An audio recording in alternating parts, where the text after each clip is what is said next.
Hello and welcome. Happy Saturday. It's Paul Jameson, your host of the show, Your Real Estate Today. I am fully caffeinated. I am ready. I ate a cupcake for lunch, so I'm sugar-rated, caffeinated, and definitely ready to talk real estate. If you're a first-time listener or a long-time listener, today's show, like many, is full, and we're excited to spend time with you. And I am the owner of the Jameson Companies. That's Jameson Realty, Jameson Property Management, Jameson Property Investments. And for the whole show today, Sandy Dickinson with Cross Country Mortgage will be joining me. And we are going to walk Sandy and walk with Sandy through a series of questions about herself, about the mortgage market, and about cross country. I'm looking forward to that, Sandy. Me too. Yeah, it's really good because there's lots of new information on some of these. So you're going to want to tune into that. And also, I'm going to finish what's turned out to be my 5 or 6 part series, which was only 3 just because we keep running out of time, about some of the obstacles to buyers, sellers, and investors. Last time, I believe we took care of the seller piece of it. We're going to try to hit the buyer and investor piece. But I want to start with what I learned this week. What did I learn this week? Every week is a learning experience, which is a good thing, right? So one of the things that I learned this week, it ties together with 2 or 3 statements. So I will state the statements. Oh, that was profound.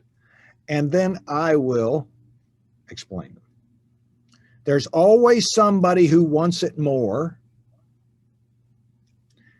And there's always somebody who's going to pay more. In this market right now, I think you've heard me talk about it. I'm continuously surprised by what I see and the behavior of what I see. When this past weekend, one of my agents, Mitchell Puckett, had 3 houses on the market. Between the 3 houses, he told me, and he may have, just kind of thrown it out there a little bit, but he said that there were more offers than he could count in those 3 houses. And price ranges in those houses from the mid 5s all the way down to the upper 2s in those 3. All were multiple offer with a considerable amount of variety in those offers.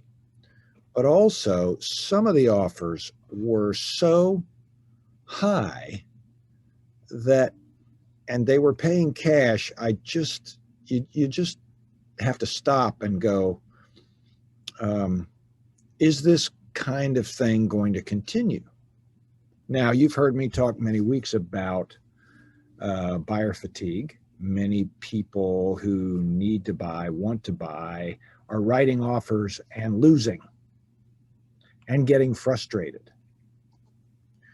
And I do think that buyer fatigue is going to play a part in the market. And I do think in the fall, when I call the fall, which is not the formal definition, the fall in our market is typically after the 4th of July.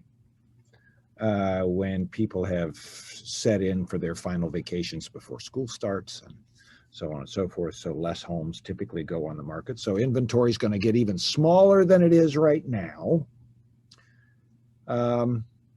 Herein lies the challenge of buyer fatigue and what's happening. Yes, there will be less houses. Right now, inventory is exceptionally low, about 18 days. For inventory if no new houses came on to be exhausted. There's still so many buyers coming into this market from other places. They're pushing the people with fatigue out of the way. What? That many? Yeah, last time I chatted with Tom Murray, who's the chairman of the CRVA, he said about 120 people a day were coming into this market. That's a hefty sum. I would imagine it's even heavier than that now. I'll try to get a current stat from him. But I mean, to think about that volume of people coming into this market certainly puts an additional boost under those that are fatigued. So rentals will be solid still, but I still think there'll be enough buyers to offset that buyer fatigue. Next, what I learned this week is the agents, between the real estate agents, that relationship really matters. Let me just tell you, if your realtor is aggressive, takes on a bullying approach, thinking that that is the best way to serve the client, that is not going to bode well in this market, because when that happens to me and there's an agent that comes right out of the gate, calls the baby ugly, and then begins to tell me why my client's home is not this or, their offer, and start really pushing hard or bullying, that to me is a sign of what's to come in the transaction. And I present offers equally, as I should, but I also know that there are agents in this market that get it done, and there's agents in this market that get in the way. And there's a big difference between those two. So I do think when you interview a real estate agent, ask the other realtors how they feel about each other, because there's a lot of agents that use bullying, and it doesn't play really well, especially in this market right now. So think about that. Communication also matters. It's so funny. I have an agent that is quote unquote, there's an agency that just is relentless in trying to recruit you to come over to their place. And that ain't happening. And I got a text from an agent that said, "Hey, I'm gathering information as to what is the secret sauce to being successful in real estate." And I said back in response, the secret sauce is to answer the phone. And she sent me a text back and said, "Oh, okay, I'll call you." And I'm like, huh? And I'm like, you don't get it. The secret to success in real estate is to answer the phone, period. And be able to carry on a conversation. No one I know is successful in real estate just by texting or emailing. You got to answer the phone. Sandy is really good at that. She does. She's very good. All right, last, and then I'm going to give Sandy some time, if I take it all, to do her mortgage update and start in the next segment. But I got to talk to you about this. Animals are a part of the family. Animals are a part of the family. And I'm allergic to cats. Just how God made me, right? I'm allergic to cats. I do my best, but when my throat starts to close, it gets a little hard to talk. So I try to avoid the cats when I can. Doesn't mean I'm a hater. I just can't be around them. But bring me a dog. I am a huge fan. There was this dog that looked like a giant dope. You know what? I'm going to save that story for the next segment. Sandy, we got about 30 seconds. And so I know you don't even have time for the mortgage update. So you can agree with me that dogs are a big part of people's family, can't you? Oh, yeah. I see it every day. Yeah, absolutely. All right. So we're going to continue this conversation, and then I'll actually let Sandy talk on next segment. The show Your Real Estate today. It's Saturday. What the heck? We got this. So hang around. We're going to talk together. The show Your Real Estate today here on News Talk 1110 and 99.3 WBT. Hello. Welcome back to the show Your Real Estate today, segment 2 on a Saturday afternoon. I'm Paul Jameson, your host, here with Sandy Dickinson with Cross Country Mortgage. We're talking real estate. We're talking all we can about things that affect your world and your home. And I've absolutely dominated way too much time, but I'm going to finish because I can. So I talked about cats. I'm allergic to cats. It isn't that I don't like cats. It's just I'm allergic. And so we're talking about dogs. I love dogs. I'm a big dog guy. I put on a charity event for dogs every year called Positively Matthews. It's a great thing, and I'll talk more about it as it gets closer. But we had a tenant that had a dog. We were doing a walkthrough to get the house ready, and we were getting ready to sell it. He had one of those giant Doberman things. It's like a giant Doberman. The head on this dog was gymongous. And so I go into the house and I see this thing looking at me through the screen, and I'm like, oh my gosh, this thing is going to like bite my arm off, and I go in and this dog was unbelievable. It was all over me in ways no one except the TSA has been all over me before. Okay? Y'all catch what I'm saying? So much so that after it was done, we both went out back and smoked a cigarette. So in any event, TJ, should we take this out? No, you're good. Okay. I don't want any calls from the FCC on this whole deal.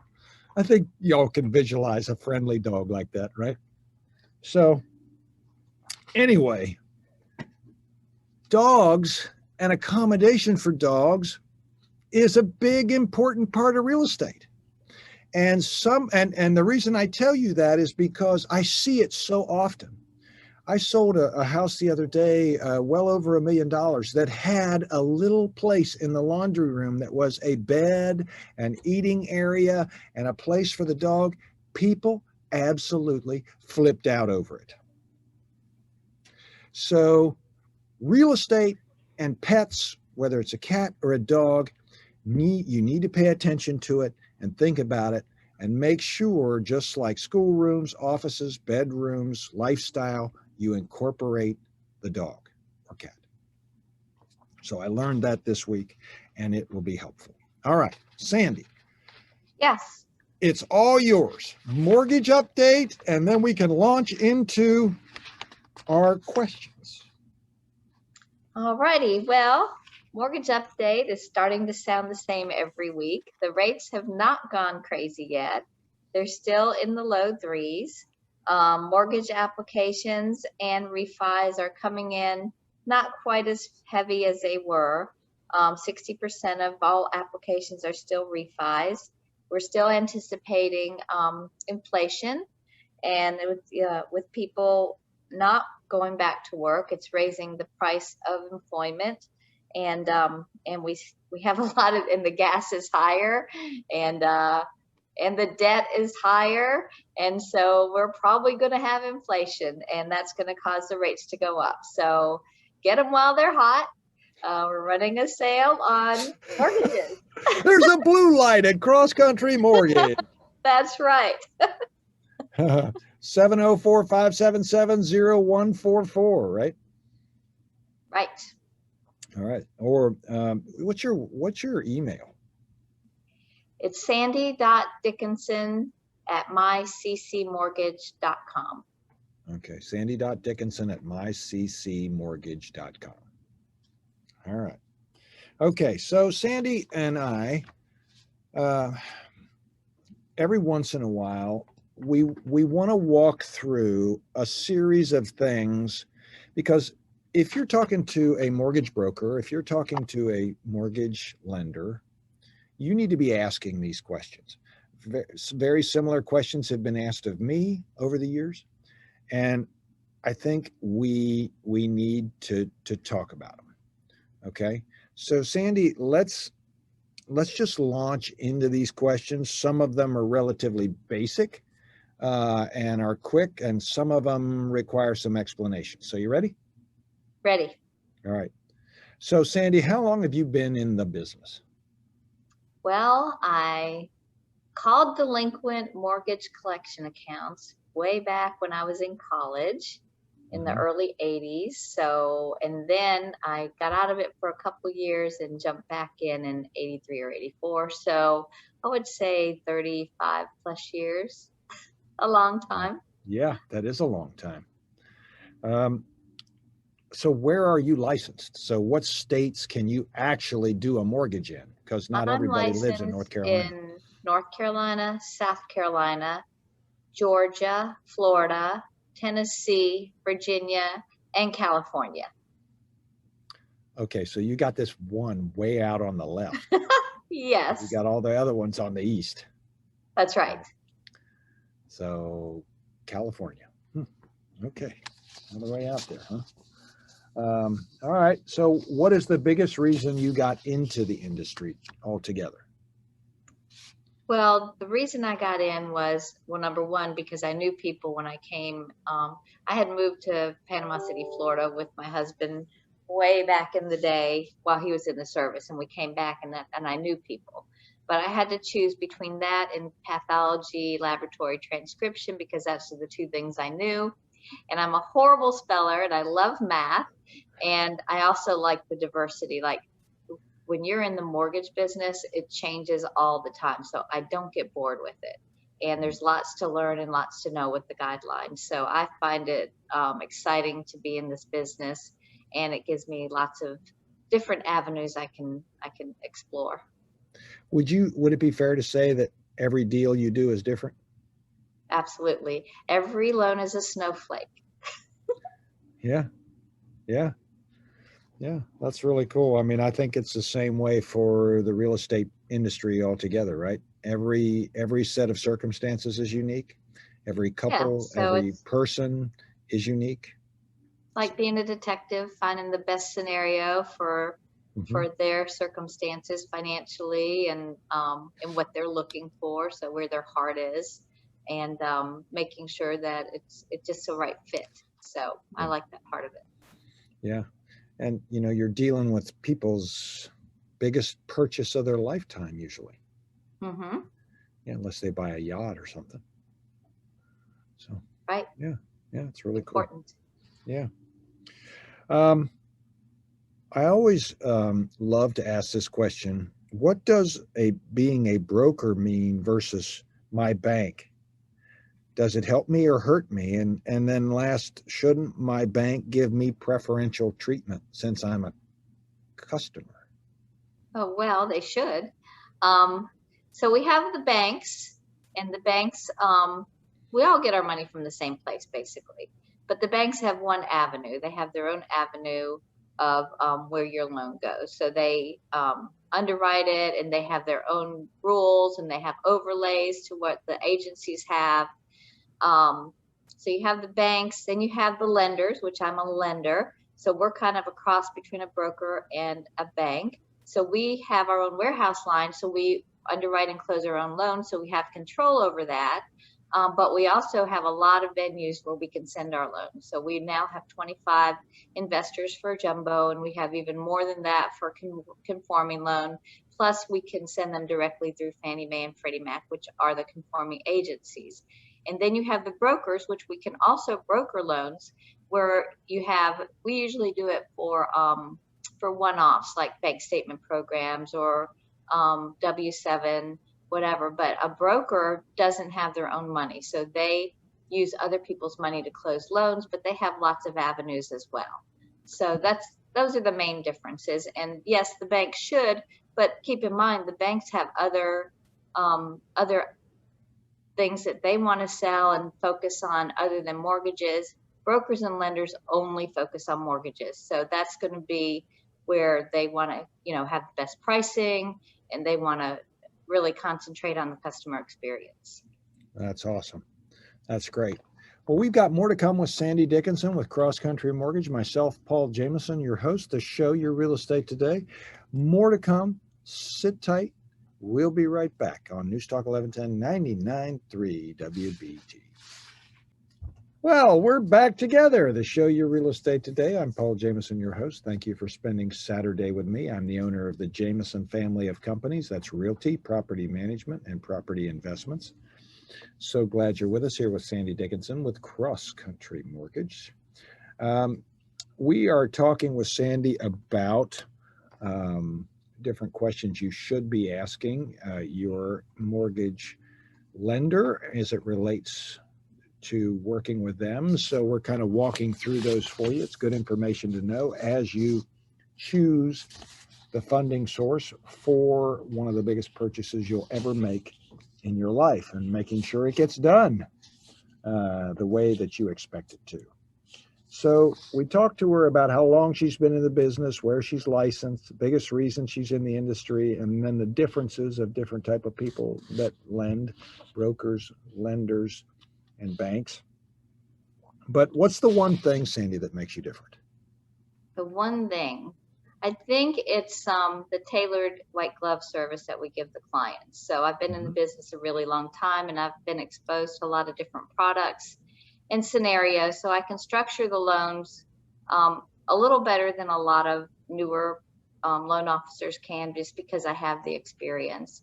So we always say that we get you into debt. We certainly want to help you get out of debt. So we also have some tools that we use to explain how to help you budget and save money and give money and really give you some life balance with your finances. Right. All right. So may I elaborate a little bit on this question? That's probably something that was going to be asked later, but I think is appropriate to that answer. As a self-employed individual, and there are many of your clients are self-employed, the level of service and the level of I would say what is needed to process a loan is very different than someone who is on a base salary. Would that be a fair statement? Yes, it's a very fair statement.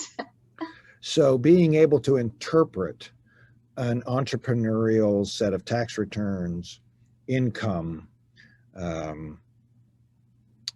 way things are structured, P&Ls, profit and loss statements, balance sheets, assets, revenue streams, income flow, and timing.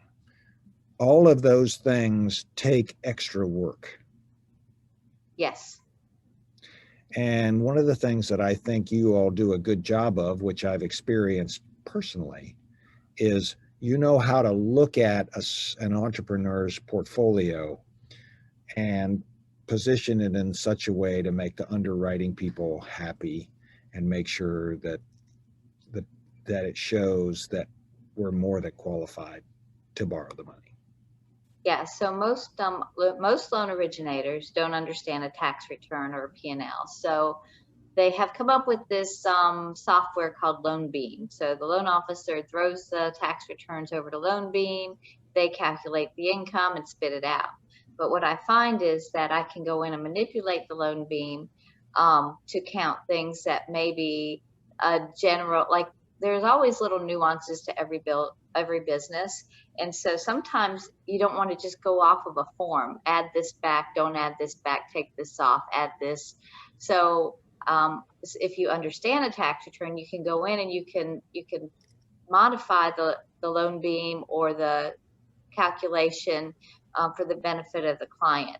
And then how many times have I seen a loan officer take a P&L and toss it into an underwriter, and they're like, nope, declination of income, we're not doing this. They never even looked at it. So we look at those, and if we see that they need some tweaking or we have some explanations to get, we do that before we give it to the underwriter, so that we don't have a last minute, no, we're not doing this because this P&L doesn't look right. Yeah. So I would say from my world, you answer the phone, which I like, and Yes. you also understand how to, the word isn't really manipulate. It's sounds bad when you say that, but yes. correlate true income to show Right. worthiness to purchase. Is that hmm is that a very exasperated way of avoiding the word manipulate? So, because I want to make sure it's understood, it's the truth. It's It just is how the it's truth. positioned, right? Right. And how you present it. Right, exactly. So that a second grader can understand it. Didn't say the underwriters all went through the second grade.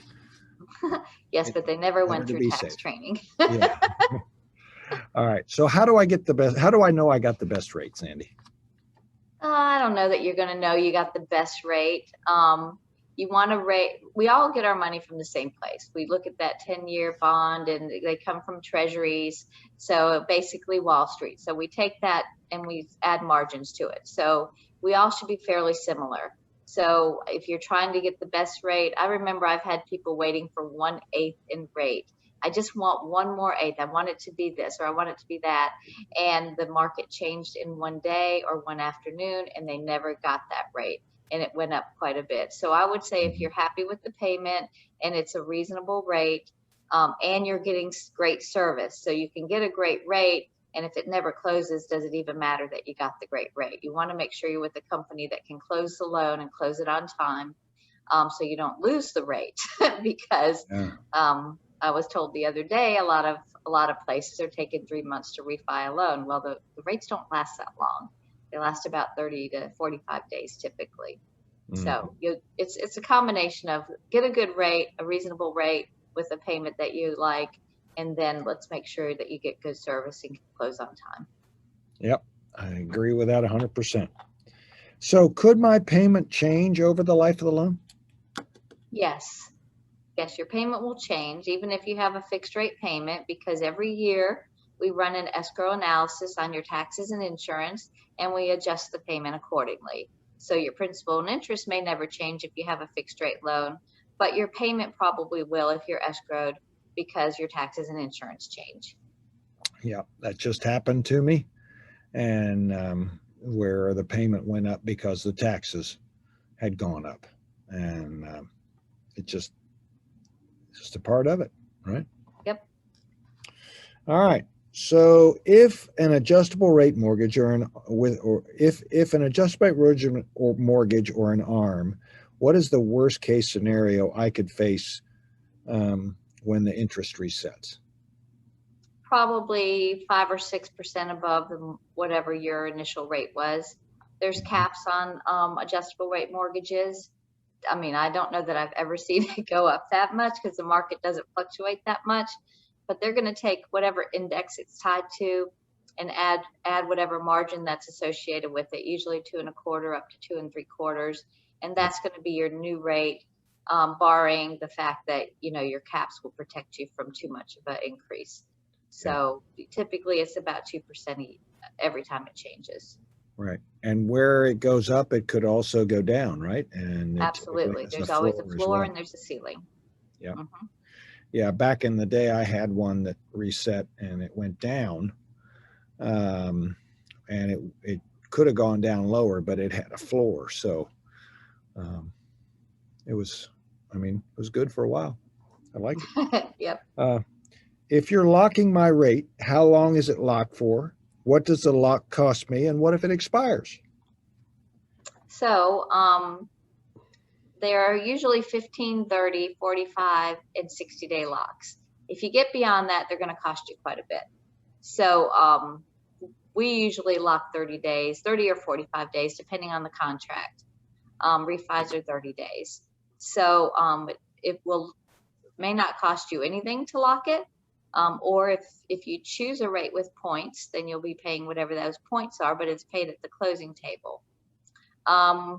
We try to catch them before they expire. If you guys are running late, if something happened, I just had a deal where the seller was incarcerated and so it didn't close on time, and we're waiting to see when he's going to be able to sign his closing documents. So that one we've had to extend, and I can extend it, but the extensions are at a cost. If it expires, you're paying to relock it, plus you're paying an extra fee, because the banks, like for us, we have to pay a big fee if we don't deliver on the rate that we promise to the investor. My goodness, an incarcerated block extension. That's a new one. Well, we've got more with Sandy Dickinson with Cross Country, myself, Paul Jameson, the show Your Real Estate Today. Don't go anywhere. We'll be right back on News Talk 1110 99.3 WBT. Welcome back. Happy Saturday. It's Paul Jameson with the Jameson family of companies. That's Realty, Property Management, and Property Investments, here with Sandy Dickinson with Cross Country Mortgage on the show Your Real Estate Today. If you're just tuning in, we're talking with Sandy about how to ask questions to your mortgage lender to make sure that they are out there for your best interest. And Sandy is with Cross Country Mortgage. If you need her, you can always reach her at 704-577-0144. Whether you're purchasing or refining or looking at doing some changes to your loan, you definitely want to reach out to her to do that. All right, Sandy. So we've just got done. Did we finish talking about locking your rate and what happens if it expires? I think so. Okay. So Yeah, don't let it expire because it'll probably cost you more. okay. All right. So can you estimate the closing costs for me? What's it going to cost to at the last day? Say, if I was totally ballparking, about 2% of your sales price, but Okay. typically if it's a reasonable, like, regular loan that I do, they're probably around 4,000 or 5,000, and then on top of that you might add your escrows, which it just depends on the price of the house and where it is to see how much taxes and insurance will collect. Okay. All right. Typically about 1 year's worth or 6 months worth? A year of insurance, so let's say 14 months of insurance and probably 2 to 3 months of taxes. Gotcha. Okay. All right. And can you explain APR? Annual percentage rate is an effective interest rate taking into consideration the cost of your loan. So what does that mean? So if you make 360 payments, you multiply that times your payment, your principal and interest payment, you get a number. And then we subtract out of that different cost of the loan, and then we recalculate the rate. So I don't know that I can explain it that well, but I can say this, that in my opinion, the better comparison, the point of an APR would be to compare from lender to lender, but the better comparison is your loan estimate because you actually see the cost.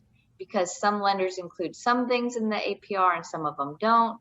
And then if you have seller paid costs, that you don't include those, or some of them do. It's like, it's a little bit skewed. So I would definitely look at the estimate over the APR. Okay. All right. So am I paying points on my loan? Only if you want to. Typically, Okay. only if you want to. And why would I? Why would you? You would do that if you're going to keep the loan a really long time and it doesn't cost a whole lot to pay points, then I would do that. Or if you're relocating and your company's paying points, I would definitely pay points. Or if you're buying and the seller's willing to pay points, then yes, pay points. But I have one today where it didn't cost much at all for the rate to come down almost a full %. So it was a fraction of a point. It was well worth it to get that lower rate. So it's always a comparison. So you'll want to look at par rates and point rates just to see what might fit your scenario the best. All right. Very good. And do I need private mortgage insurance? Do I need PMI? You need PMI if you're not putting 20% down.